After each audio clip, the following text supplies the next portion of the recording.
So I received something today. Look at this. Yeah guys, Mammotion sent me one of their Luba 2 lawnmowers.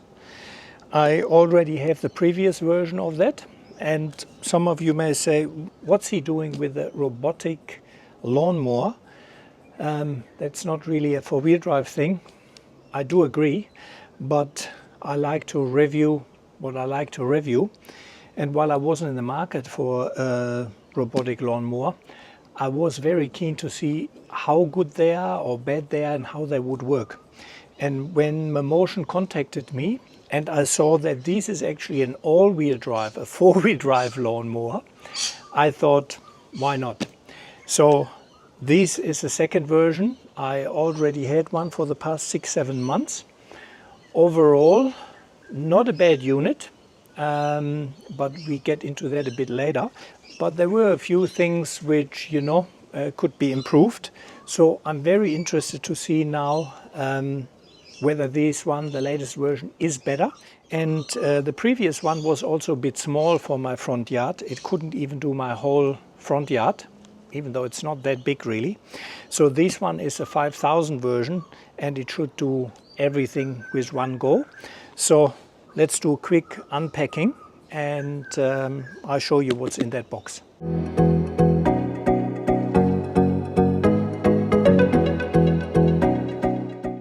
The Mammotion Luba 2X, much like its predecessor, arrives with all necessary tools and components for assembly. There's a small amount of assembly involved, attaching the cameras and the bumper bar. This process is straightforward and should take no more than 30 to 45 minutes. The more involved part is finding suitable locations for the RTK antenna and the charging station. The RTK unit requires a clear, unobstructed view of the sky and a power source. While Mammotion previously supplied a solar panel for the Luba 2's RTK, this panel is not compatible with the Luba 2X, meaning a dedicated power supply is now necessary for the RTK. The charging station also needs power and a good operational spot. I initially placed the base station under the eaves in the backyard, but this proved problematic, requiring a move to a more open location. The RTK system uses differential GNSS technology, accessing GPS, GLONASS, Beidou and Galileo, along with supplementary sensors, to achieve positioning accuracy of about 5 centimeters. This is a significant improvement over conventional GPS and necessitates that clear sky view. Due to numerous overhanging trees in my backyard, I opted to install one of the RTK units on the carport in the front yard to ensure optimal satellite reception. The second RTK is currently positioned in a garden bed as I'm awaiting the optional wall mount kit. The standard package only includes a flat ground pole designed for lawn installation, which would make theft quite a bit easier.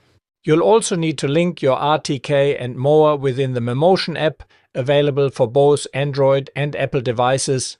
I found this process to be quite straightforward. Once everything is connected, it's a good idea to check for and apply any firmware updates that may have been released since the unit was shipped.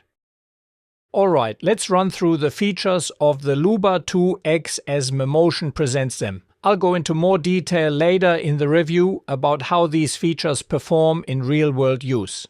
The Mammotion Luba 2X series offers a perimeter wire-free mowing solution utilizing virtual boundary mapping for areas up to 10,000 square meters, depending on the model. This system removes the need for physical perimeter wires, simplifying the setup. Navigation is handled by a combination of UltraSense AI vision, powered by a 5-TOPS AI chip, and RTK satellite positioning, which work together to achieve centimeter-level accuracy. This allows the mower to distinguish between grass and obstacles and continue to operate efficiently even under trees or in areas with poor GPS reception for up to 300 meters.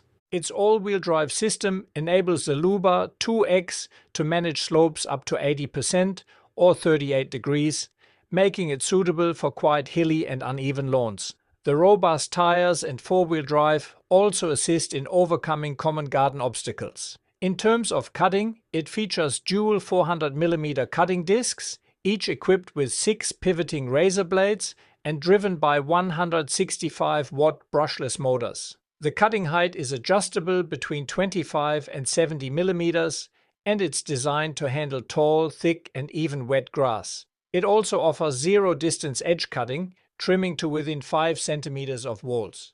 Depending on the specific model, the Luba 2X can mow between 1,000 to 1,500 square meters per charge, with a daily capacity of up to 5,000 or 6,000 square meters. The battery, up to 15 amp hours, provides up to 3 hours of runtime and recharges in about 2 hours. The system supports multi-zone management for up to 60 distinct areas, which can include complex layouts with separate front and back yards, no-go zones, and flower beds. These virtual maps can be edited via the Mammotion app.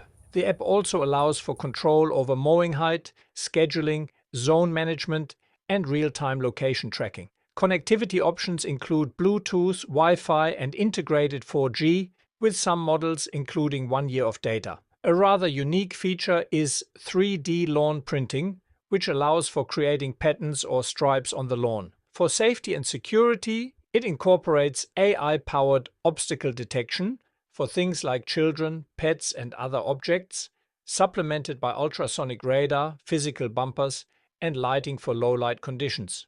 Theft prevention measures include GPS tracking, a pin lock, geofencing, app notifications, and compatibility with Apple AirTags. The unit has an IPX6 waterproof rating, meaning it can operate in the rain and be hosed down for cleaning. A rain sensor can pause mowing or allow it to continue based on user configuration, and it operates at a sound level below 60 decibels.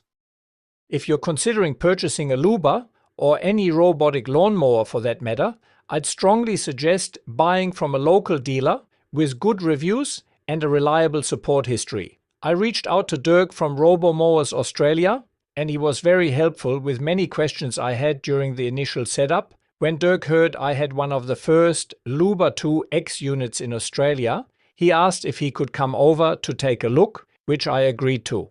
I recorded a quick video for him, showing the differences between the two mowers, and I thought I'd share that with you now, so you can see the distinctions between the Luba 2 and the Luba 2X.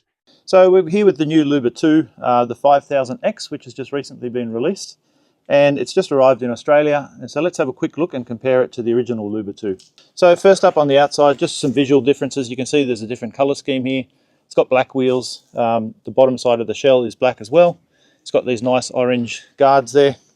Give it a little point of difference. It looks great.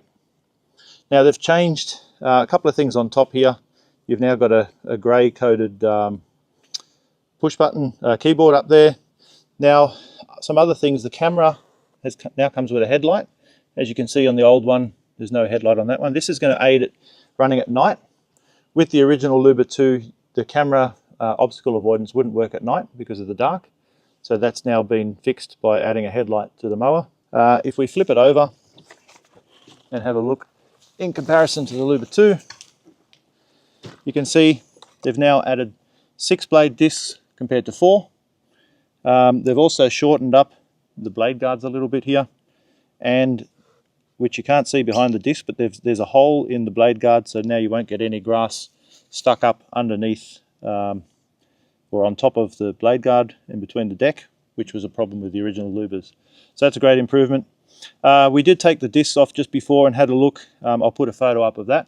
But they've now added some cutting teeth on top of the disc, which is going to help shred any long grass matter which is going to get up behind the disc, and which in these mowers would wrap around the motor spline and give you cutting motor overloaded errors.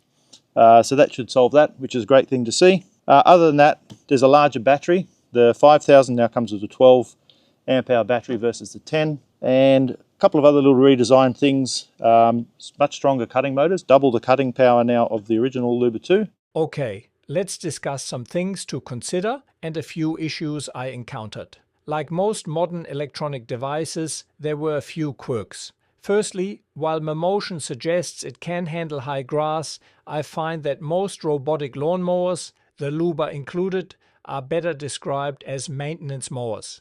This means you probably shouldn't expect it to tackle a paddock with 10 to 15 centimeters high grass. Given the Luba's relatively small mowing blades, your lawn needs to be free of debris and obstacles. Depending on your lawn's location and surrounding features like trees, some preparation will be necessary. My front lawn doesn't have too much tree cover, so it does not need much raking. However, my rear lawn, with a large gum tree, requires raking once a week to allow the Luba 2 to mow automatically. It's also important to understand the limitations of edge mowing. Unless you have a hard boundary like a driveway where the mower can run with 2 wheels on the path and 2 on the grass, you'll likely have an unmown edge of around 15 to 20 centimeters. This is more pronounced in areas with smaller obstacles. For instance, around the poles of my pergola in the front yard, the robot navigates quite generously, leaving a larger uncut area. This means I still need to use the line trimmer at least once a week to tidy the edges. On a positive note, being an electronic device, firmware updates can address issues. I did experience quite a few unexpected behaviors over time, often not consistently reproducible, but many seem to have been resolved with subsequent firmware releases. However, it does not mean that there is no more unexpected behavior. He shouldn't freaking go there. He never went there before. Something is not right. So the path definitely doesn't take him over the garden bed. So I don't know what he's doing here.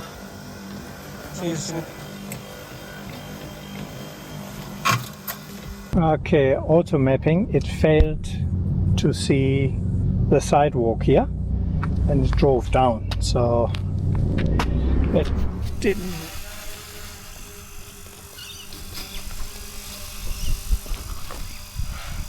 I just received a call from the neighbor that Bruno is stuck on the side of the road.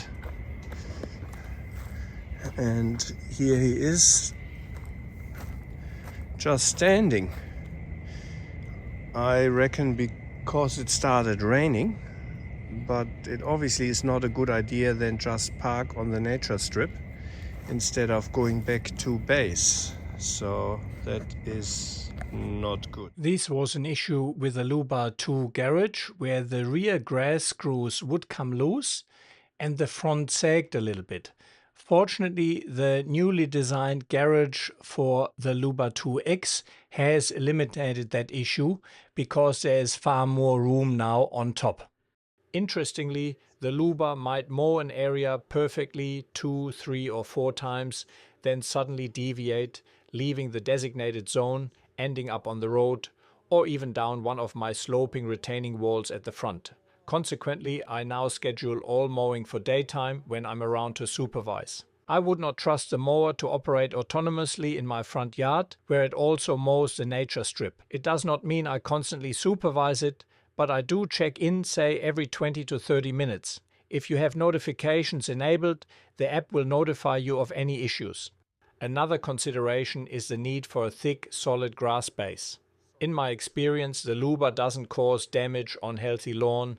However, in shaded parts of my front and backyard where the grass cover is thinner, the Luba's turning mechanism, especially on wet ground, can create a fair bit of mess. This is something to keep in mind. I also have a feature suggestion regarding no-go zones. You can create these zones to exclude areas like garden beds or trees, which is useful. However, these no-go zones must be enclosed shapes, like squares or circles. I would find it much more practical if I could designate a simple strip as a no-go zone, but this isn't currently possible. For example, especially at this part here, I would love to just be able to create a strip no-go zone and not an enclosed shape, to leave around 30 centimeters here, because sometimes, as I shown before, the robot while turning will just go down here. This is a suggestion I'd make to Mammotion for a future improvement. With the older Luba 2, I encountered an issue where it suddenly developed battery problems and wouldn't charge correctly. After contacting Mammotion, they identified a faulty charger, sent a replacement, and that seems to have resolved the problem so far. I've also had instances where the Luba 2 on my rear lawn would inexplicably lose connection and just stop, despite having mowed the same area many times before without issue. It's good to see Mammotion has improved the garage. While I believe it should be a standard inclusion, it's an optional accessory for purchase. The older garage design had issues where the roof wouldn't lift properly, sometimes preventing the mower from docking. The new garage Lexi's liftable roof is generally a bit taller and represents a much improved system. A couple of other minor initial frustrations: the app for the Luba 2X wasn't compatible when I first received the unit. I had to download a beta version, a process that was quite difficult and not clearly communicated. Thankfully, this has since been resolved. Also, I was hoping to use the solar panel I received for the Luba 2, another extra cost item, with the Luba 2X. However, for some unexplained reason, Mammotion changed the plug, so it's not a simple plug and play. Finally, a small but persistent annoyance is that the app seems to log you out reasonably frequently, requiring you to log back in. It's not a major problem, but it is a bit irritating. But I noticed Bruno is missing a few spots, so I'm wondering. You know, here, for example, I don't know whether you can see that, but he missed a strip here. He missed a strip here, you know, there, if you see that. I mean, here that is clearly much longer now.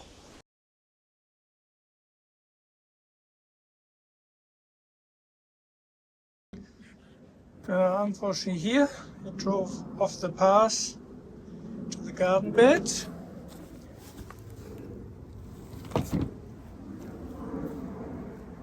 So here's another example. It just told me that the robot is stuck here, needs help. Let's see what happens.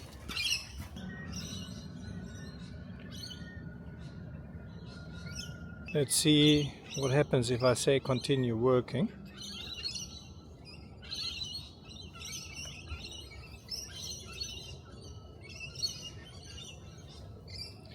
Nothing, it just stays there. So, what's my overall verdict? Will I keep using it? Would I purchase it? Well, I believe it really depends on your requirement and specific garden and setup. Despite the hiccups I've encountered, overall, I think it performs pretty well, especially considering it's a relatively new technology that will undoubtedly improve over time. I've already seen noticeable improvements through the frequent firmware updates.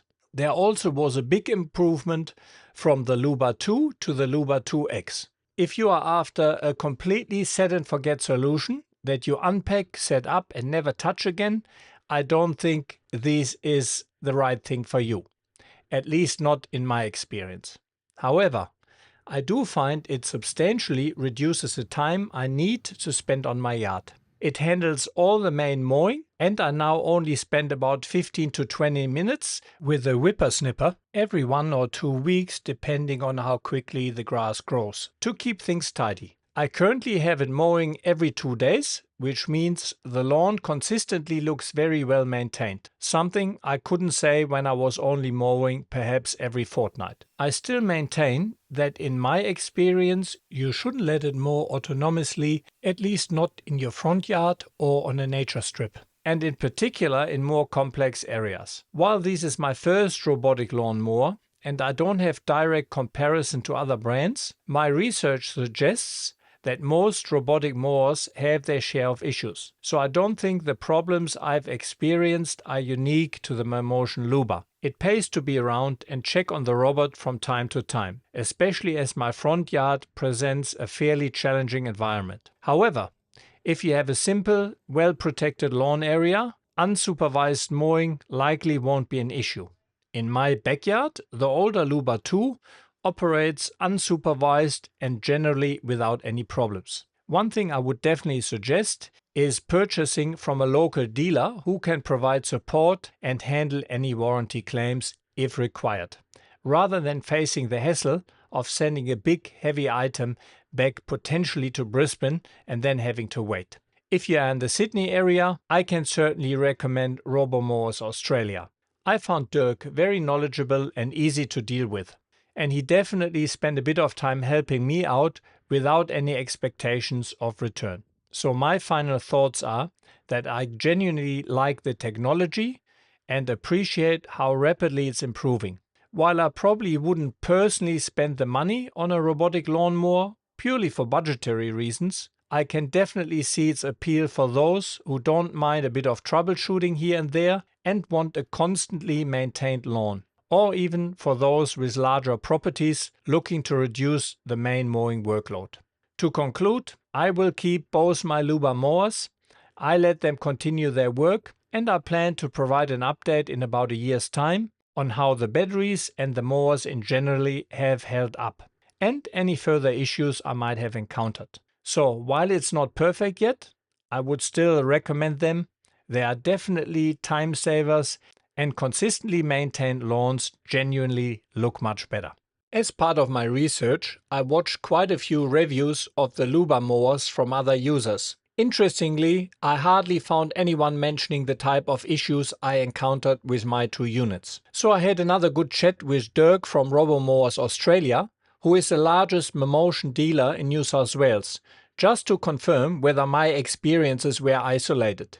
He confirmed that generally with any robotic lawnmower, you do need to accept that there will be hiccups and occasional issues. It is wise to expect the unexpected. Does this mean these mowers are not good or not recommended? No, I don't believe so. However, I think it is important for reviews not to omit the shortcomings and to give people an honest idea of what they can expect if they purchase this type of relatively new technology. So let me know in the comment sections what you think and what your experiences are. So guys, thanks for watching. I hope you enjoyed the video. Please keep in mind this is a self-funded channel, so I would greatly appreciate if you could help me out by sharing, liking and subscribing. And if you can, please consider head over to Patreon or buy me a coffee, and with the equivalent of a cup of coffee or two per month, you can really help me making these videos. Thanks a lot for watching and see you along the tracks.